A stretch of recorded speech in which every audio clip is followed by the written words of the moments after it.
Shutterstock Music.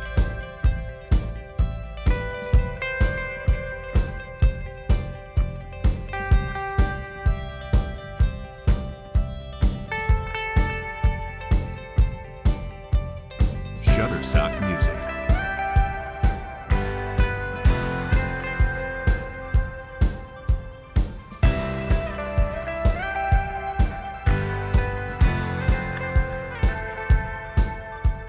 Shutterstock Music.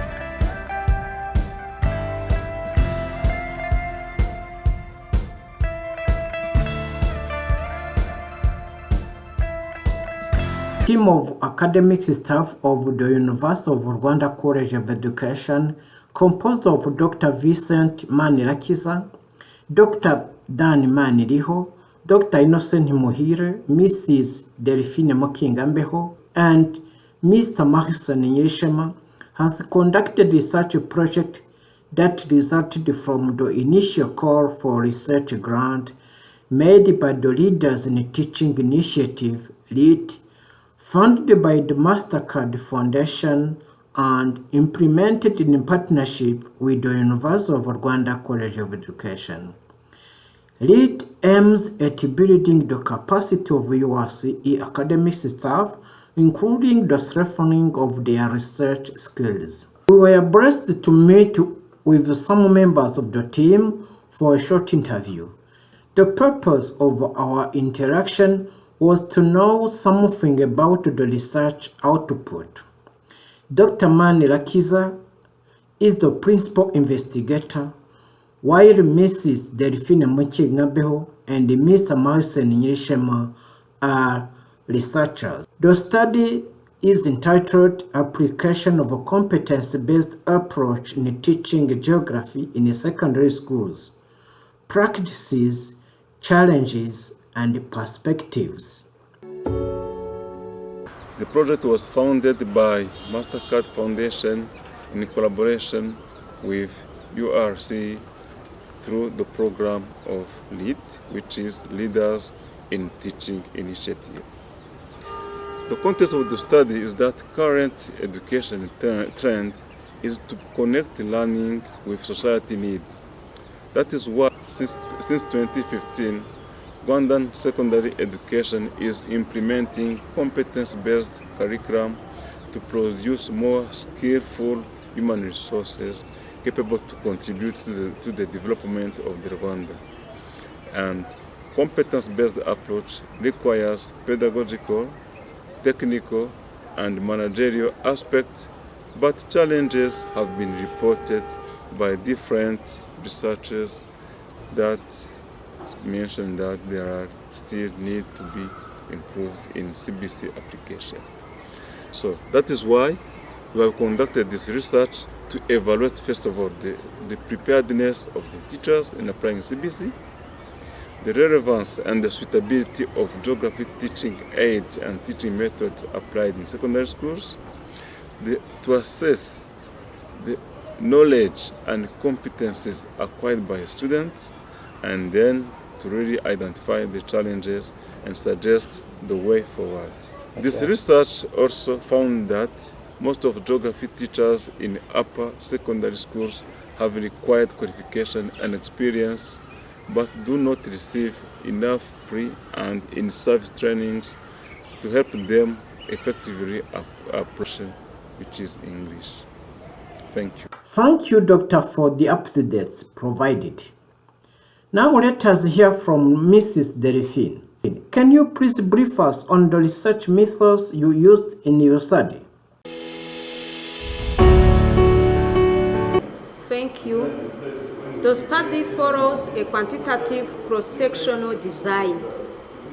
The target population of the study was limited to geography teachers and students in schools having geography as the core subject. Teachers were chosen as key informants because they were the masters of teaching and learning process in the classroom, but also in the school environment because they directly interact with school leaders and students. A self-reported questionnaire was given to 13 teachers and a test was administered to 123 students of Senior 5 and Senior 6 in order to assess their competencies referring to the requirement of the secondary school curriculum.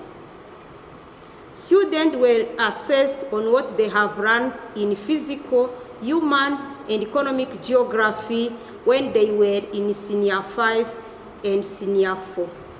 The concerned schools were purposely chosen based on 5 criteria.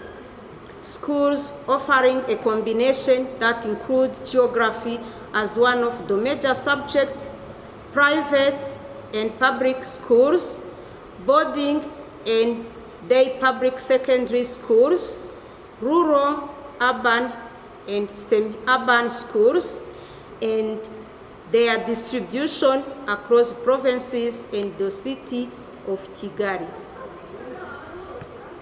By considering these 5 criteria, we have sampled 6 schools, namely Groupe Scolaire Mukamira in Nyabihu District, Western Province with 4 teachers, Groupe Scolaire Notre-Dame des Apôtres de Rwaza in Musanze District, Northern Province with 1 teacher, Groupe Scolaire Jabana in Gasabo District, City of Kigali with 2 teachers, Groupe Scolaire Saint-André in Nyarugenge District, City of Kigali with 2 teachers, Brurex International School in Bugesera District, Eastern Province with 3 teachers, and the Gahogo Adventist Academy in Muhanga District with 1 teacher. Mrs. Delphine went on to talk about the research results. In terms of the results, the findings revealed that teachers of all schools have confidence in their students' ability to achieve expected learning outcomes in geography. However, referring to the results of the test given to students, it was noticed that teachers' confidence was contrasted in some schools with the reality on the ground. This implies that some teachers don't know their students, yet it is one of the required knowledge for teachers to be effective.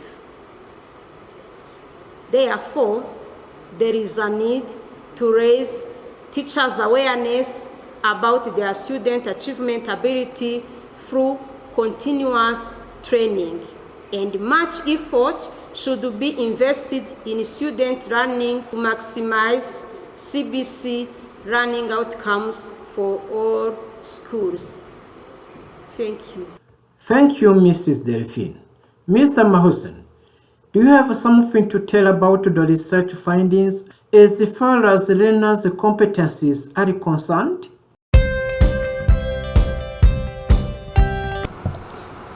Concerning the competencies of learners, the findings show that learning outcomes as per CBC requirements are relatively achieved despite some challenges that hinder the effective teaching learning process in geography. It was observed that the learners from boarding schools, which are better equipped in terms of teaching materials, qualified staff, and the using of the cutting-edge teaching methods, are the most performant. Considering the types of the schools, what was the impact of learners' competencies? The research reveals that other factors related to school location, rural vis-a-vis urban areas, and the status of the school, private and public, do not have a significant impact on the learners' acquisition of competencies. In addition, it was observed that students are familiar with the relevant theories in human and physical geography, and they have acquired the competencies and the skills related to various topics, including geography curriculum, among others, the consequences of related population growth, the causes of soil erosion, types of pollution, the consequences of soil erosion, and the economic activities like agriculture, the pressure from the growing population, on the natural resources, etc., etc. It was, however, a variation in the familiarity and the acquired competencies depending on the types of the schools. Students from boarding schools were showing a higher level of familiarity and acquired competencies than students from day schools. The variation was not significant when students are compared based on school location, that means rural or urban areas, and the status of the school, which means private vis-a-vis public. Let us come back to Dr. Vincent. Dear doctor, do you have something you can add? The results of the study also show that most of geography teachers in upper secondary schools have required qualification and experience, but do not receive enough pre- and in-service training to help them effectively apply CBC in teaching geography. Successful application of CBC in geography is also impeded by the lack of necessary teaching and learning materials, as well as the commitment or the engagement of the student. Therefore, the research is suggesting that there should be improvement of quality teaching and learning materials and the provision of regular training to teachers, training which are related to CBC approach and principles, as well as teaching methods. Thank you. Music.